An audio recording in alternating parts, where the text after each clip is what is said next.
task by a relative of setting up a basic CCTV system that could see into their back garden and provide them with a live video feed of what was going on in the dark. Now, I have reviewed some IP cameras in the past, but of course these rely on the person having a Wi-Fi router and an internet connection. This person doesn't have that, or at least the Wi-Fi router part anyway. So an IP camera would be no use in this situation. Now, when I reviewed those IP cameras, someone cleverly pointed out that they're not exactly wireless because, of course, you need to plug them into the power. Now, even though that's blindingly obvious, it did get me thinking, if I'm attaching a wire to this thing anyway, I might as well just send the video over a wire as well and be done with it. So that's exactly what I'm going to do. Now, before I go into this in any more detail, I just want to point out, if you're some sort of CCTV expert, the kind of guy that starts most of your sentences with, well, actually, I think you're fine. This isn't a video. It is a video for your average chap in the street that doesn't really know about this subject. Someone like me, I didn't know about this until I started playing around with this stuff. Now, the first thing I want to point out, when you look at the cameras on Amazon, for example, you'll see most of them have a bit of a spec box at the bottom there. And there's some things that you might not understand in there, so let's go through those things. TVL refers to the television lines. It's a measurement of the quality of the sensor in the camera. Supposedly, the higher the number, then the better the image quality, but it doesn't necessarily work out that way. I'll explain more in a moment. Generally, most CCTV cameras are 700 or 800 TVL, and that's fine. The BNC is a connector plug that cameras like this use to connect up to your video playback device. It's an uncommon plug to get on something in your house, but it is something that's quite common in the broadcast industry. You can convert it to something that's more standard for use with your television. IR cut is a filter that clicks in front of the sensor during the daytime so that it looks normal, but at night it pops out of the way when it senses that it's dark, and it enables the camera to see in the dark using infrared light. And the infrared light is provided by the LEDs that are on the camera, and quite often they state how far the camera can illuminate in terms of meters. But that number tends to be made up as far as I can make. The pretty bit of advice, in my opinion, it's not worth spending extra money just to get a high TVL number. You'll see cameras advertised with numbers like 1200 TVLs. You won't get to see the difference in quality between that and a 700 TVL camera because it's all set down a composite video cable. And those things can't resolve those higher resolutions. Everything's going to look pretty much the same. Now let me talk you through the things I bought. First off, this camera. Now it's in pounds, that's a bit of it is. And then of course I've got the wire to connect it up. You've got different lengths you can pick from, and it doesn't cost too much either. It's got the connectors on the end already. Now I'll show you how these connectors work. So you see we've got a red one and a yellow one here. The red one's for power and the yellow one is for video. That's your BNC plug on the end. At the other end, we've also got a power plug rather than a socket on this end, and then we've got the BNC plug there as well, which just says other end. Now, first thing is we need a power supply. Now, this is the power supply that's for the UK, of course. You buy these separately to the camera usually, and they're always the same. There's 12 volt 1 amp. I say all, it's all the ones I've seen anyway. So they're all 12 volt 1 amp, and they've got the same size barrel plug on the other end. Now the video cable, that's your BNC plug there. Now you could get an adapter, and sometimes these come in the box or the bag with a wire.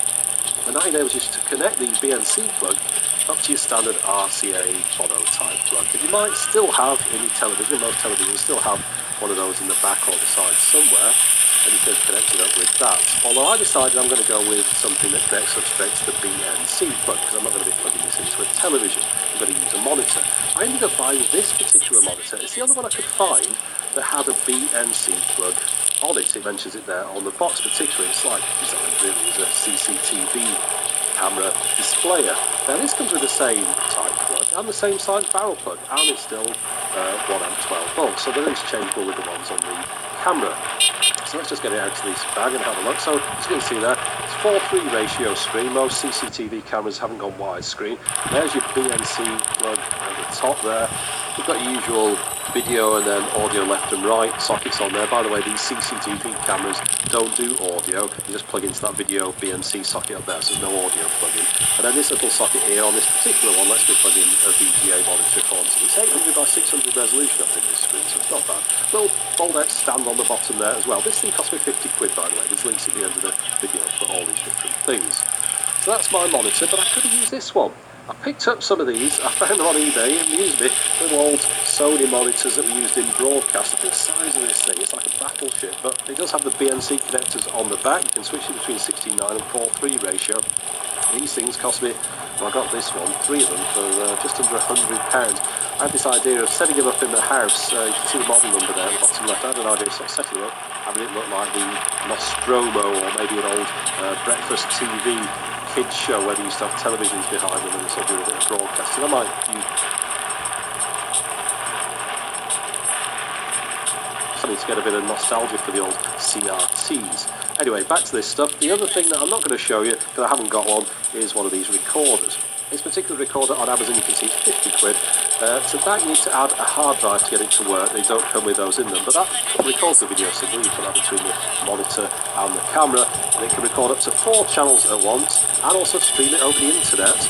And I'm looking in the comments of that, some chap said he got a 500 gig drive in it. On that he got 16 days, 24/7 video on 4 cameras. That's pretty good. I presume it's low frame rate, but you get the idea. Very easy to set up, I believe, as well. It doesn't cost too much, but I haven't got one of those. What I have got is this camera here, so let's just get it out of the box briefly.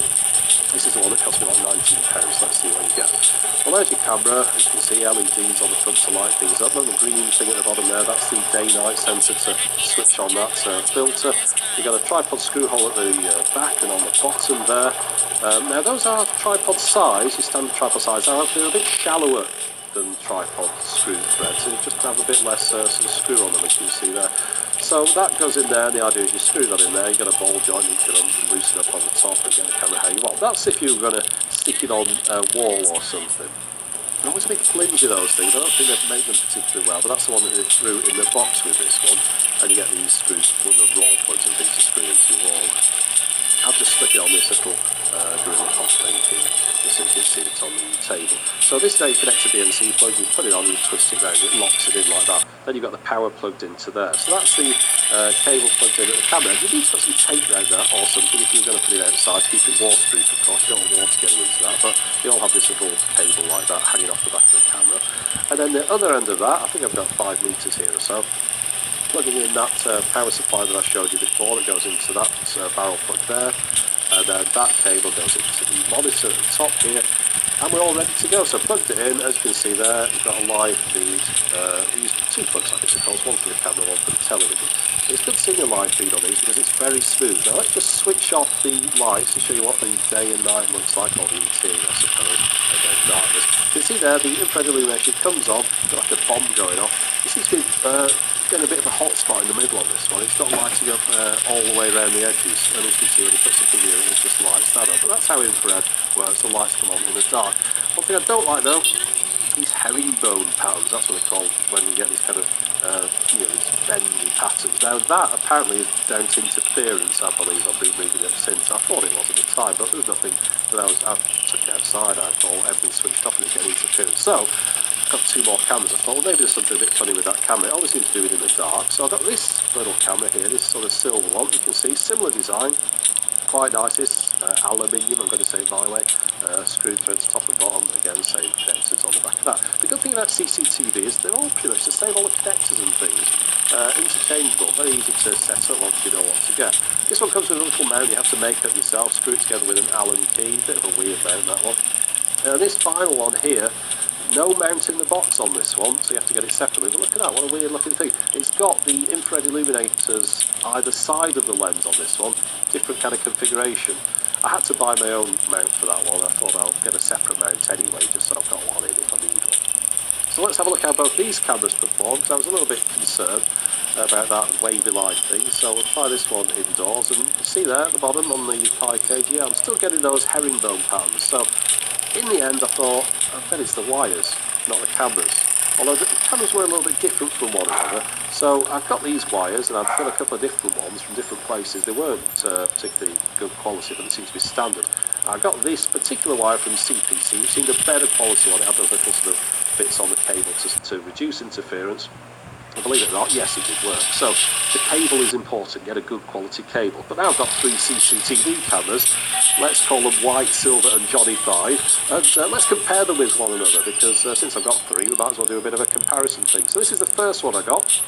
that's what it looks like. This is a video out of the window. It's not a freeze frame. I've actually got this running into a capture device, which might be affecting the video quality. I don't think it is. It looks pretty much like that.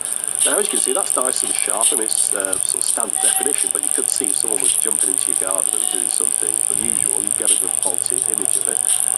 Remember, I'm using this for capturing animals or filming animals in the dark, so the nighttime footage is more important perhaps to me than the daytime. That's what that looks like, which is alright. Bit of a hot spot again, so it seems to go darker towards the edges, but not as bad as it was inside the house. Obviously you need a big distance to light these IR illuminators properly. You'd like to sort of spread it over an area, but it's still a bit dull around the edges on that one. So let's switch over. We'll try the silver camera, this sort of aluminum thing, aluminium one. Now that one, you know what, the video quality is just a tiny bit worse, I think, but the field of view is the same. This one actually produced less herringbone patterns, even with the decent cable, than the other one did on that monitor. Because you're not looking at it on the monitor now, you're looking at the video capture, but as you can see, still pretty decent quality. So let's flip over.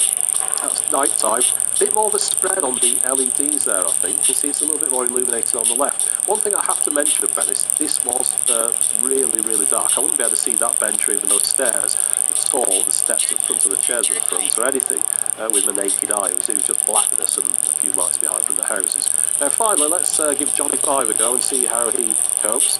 Well, that looks absolute crap, doesn't it? That's awful. A really washed out, blurry image. So let's see what he looks like at night time. Now his IR LEDs actually do seem to light things up even brighter. You can see all the way across there, it's lit everything up. So those IR LEDs are pretty good. You can still see the brickwork, so it's not kind of blown things out. So the LEDs are good, but look at this image quality again. We'll just flip back and forth between them. So that's Johnny 5, that's the white one. That was like a massive difference. Look at the field of view as well, very narrow, you can't see much, but on that one you can. So really, I'm afraid Johnny 5 is rubbish. Also another issue, black dot on the sensor there that you can see. You might see it on the brickwork here at the bottom left as well. That was inside it somewhere. I couldn't clean it off the front of the lens. So really that was a waste of time, that particular camera. So we're down between these two now, the white and the silver. There's very little to choose between them. Any difference in the angles and things are just due to me putting the camera in a slightly different position on each shot. Now at night time, I think the silver one might just edge it, but I really don't know. I mean, the benches look a bit better on the white one, but really I've ended up picking the silver one because the garden that this is going into is a lot longer than the one that I'm shooting it in there. This is my garden, this is not where it's going. It needs to have a brighter light to shoot even further back, so I think the silver one's going to be the right one for the job that I'm doing with it. Now looking at the LEDs on them, that's what the white one looks like in the dark, that's what the silver one looks like in the dark, and there's another reason I didn't pick Johnny 5 is because I'm pretty sure that would creep out any animals that were in this back garden, the ones we're trying to sort of see in the dark, like foxes and dead cats and things and this kind of thing. Right, so that's the one I picked. I ended up picking this silver one, but to be honest there wasn't much between that and the white model, but they're both about 20 quid anyway. Now, the other thing that turned up right before I finished this video was this ground spike. I've been waiting for this for a while. It's a metal spike. On the top of it we've got a tripod screw mount with a rubber plate on there. This is perfect for putting on one of these cameras and just giving it to the person I'm giving it to, just to shove in a flower pot or something and building a garden and bring it in when they don't want it outside. So that particular camera, you can see there, about 23 quid, the other one 20 quid. I'll show you all the different things that I've been demonstrating during the course of this video on the screen there, but I've got links to all these in the video description.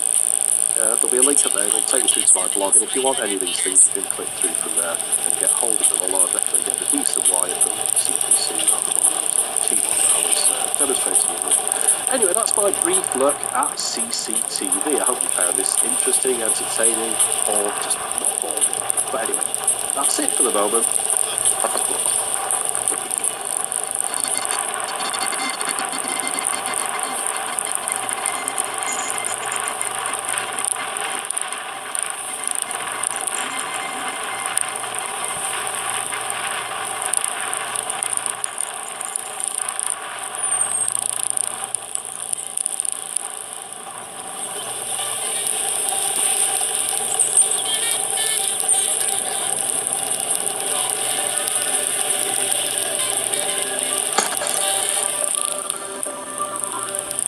Hello audience, this is Ice White making a video response to a video that you YouTube user Dreamcast Guy made back in 2014. The video in question is entitled How Manhunt and Bully Are Connected, Rockstar 3, in parentheses. The video mostly consists of Dreamcast Guy mainly playing that Jimmy Hopkins is in actuality a younger version of James Earl Cash. James Earl Cash being the main protagonist of the first. So why would you make a video about it now? Well, for one, the video has been on my radar. I did a response with 15 video again in 2016, but I yet again forgot to make my video response. But now, all of a sudden, in the year 2018, some viewers of mine have sent me this video, and they, like many of you, are fans of Bully and or Manhunt. So, I guess I'll give my 2 cents on it. Anyway, without any further ado, roll the tape. Yes. Stop. Sorry.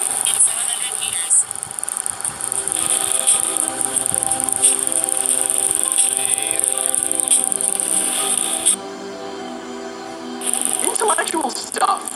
What's up guys, Dreamcast Guy here. So recently I've been playing through some of the older Rockstar titles, notably Manhunt and Bully. Both very interesting titles in the Rockstar universe, but as I played through them, I started to notice eerie similarities. Let me go over the plot of both of these in case you have never played these amazing titles. Dreamcast Guy begins his video by summarizing the storyline and gameplay elements of both Bully and Manhunt. It does take him a couple of minutes to get to the evidence part, and when he does get to it, he begins to show a tendency of quickly jumping from vague connection to other vague connection. One of the first claims Dreamcast Guy makes in this video is that Bully is set in the year 1995. Now, if you're anyway near familiar with how intentionally vague Bully's timeline is, you'll know that this is a pretty hefty claim to make. So, what's the evidence? These are the same person. James Hopkins and James Earl Cash are the same person. Now let me explain how you go from childhood Bully to murder machine in just a few short years. As Bully opens, the time period is quite unclear. People dress like it's the 50s, talk like it's the 80s, the computers say it's the 90s, but flyers say it's the year 2000. What year is it? I think this is specifically done on purpose by the developers to basically say this school doesn't actually have a time period. It's every school. It's your high school. It's your kid's high school. Everybody's going to deal with these problems. But fuck the developers, I'm pinning this at 1995. That's what one of the computers said specifically in the arcade. A lot of the stuff in the time period fits what could all exist in 1995. They make references to Rocky, Back to the Future, or at least semi-recent, or still very much in the pop culture eye, which they were during that time period. So I'm saying 1995. Yeah, man. F*** the developers. I mean, yeah, the movies I mentioned were both released over a decade before 1995, and there's an abundance of contradictory evidence in the game to that idea, but I feel like 1995 is probably the year Bully takes place in. Because, f*** the developers. We're not off to a good start, are we? Now, why 1995? Because that means the 15-year-old Jimmy Hopkins has 5 years to become James Earl Cash. James Earl Cash is convicted and put on death row in the year 2000.